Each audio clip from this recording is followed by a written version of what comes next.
BJP राज में पिछड़े, दलित, वंचित, शोषितों और अल्पसंख्यकों की जो हालत है उसे पूरा देश देख रहा है। और जो कुछ सपा के दलित नेता डॉक्टर दिग्विजय भाटी के साथ हुआ, उसने योगी आदित्यनाथ की दलितों, पिछड़ों के लिए नफरत की राजनीति को एक बार फिर से एक्सपोज कर दिया है।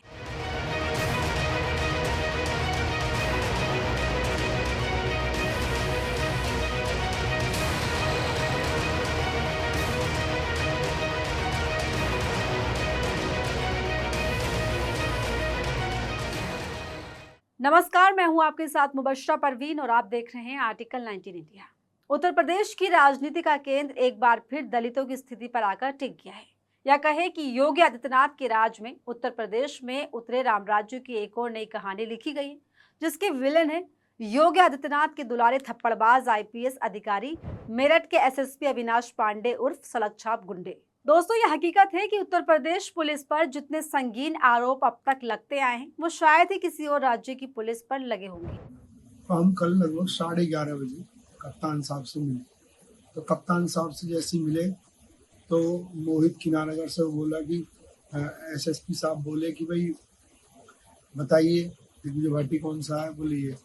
तो बोले नेता बन जाते हैं, 40 रुपये का कुर्ता पहन के नेता बनते हैं, तो जानते कुछ है नहीं और हमसे टकराएंगे। हमने इतना कह दिया, हम साहब गाली क्यों दे रहे हो, गाली का क्या मतलब बनता है भाई, इतना शब्द कहना हुआ है। अगर उनके उसमें कैमरे लग रहे हो तो आप चेक करा लीजिए। बस केवल इतना कहना हुआ है।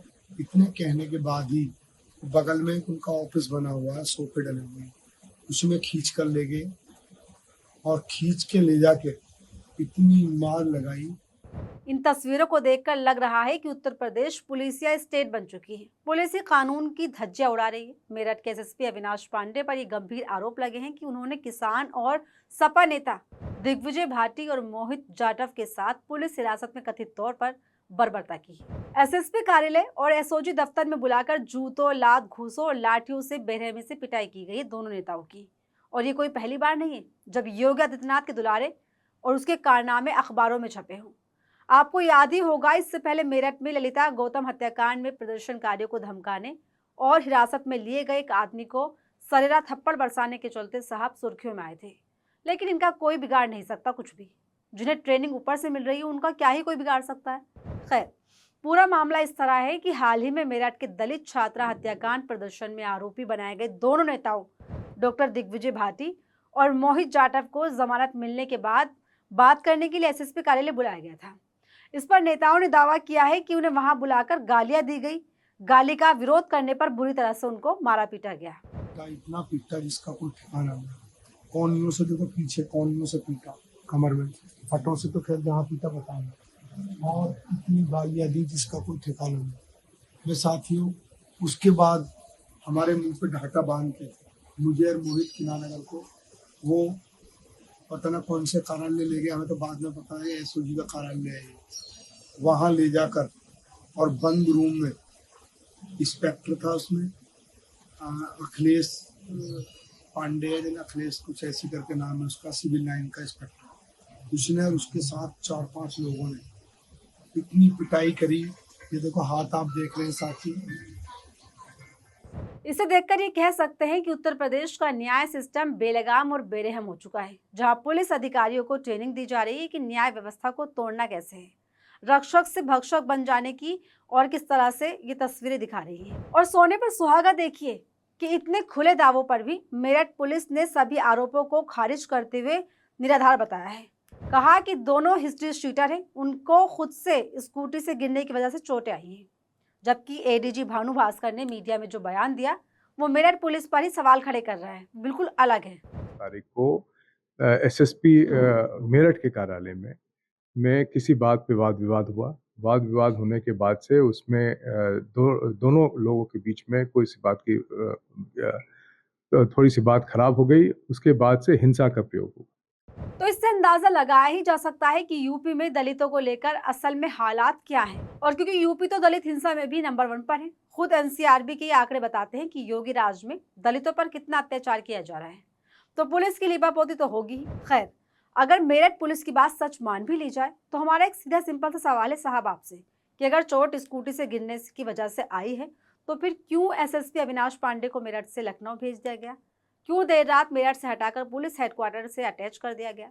सवाल तो बड़े हैं और दलित और गुज्जर नेताओं के आरोप भी, जिस पर उत्तर प्रदेश की राजनीति में तगड़ा बवाल मच गया है। मुकदमा दर्ज कराया इसके ऊपर, तब इसने उसकी शिकायत की तो फर्जी तरीके से इनकी हिस्ट्री शीट खोल दी और हिस्ट्री शीटर बोलने लगे। और अभी जब हम लोगों ने मैंने कप्तान से बात की, मैंने एसपी देहात से बात की, उन्होंने खुद इन लोगों को बुलाया कि हम इनकी बात सुनेंगे।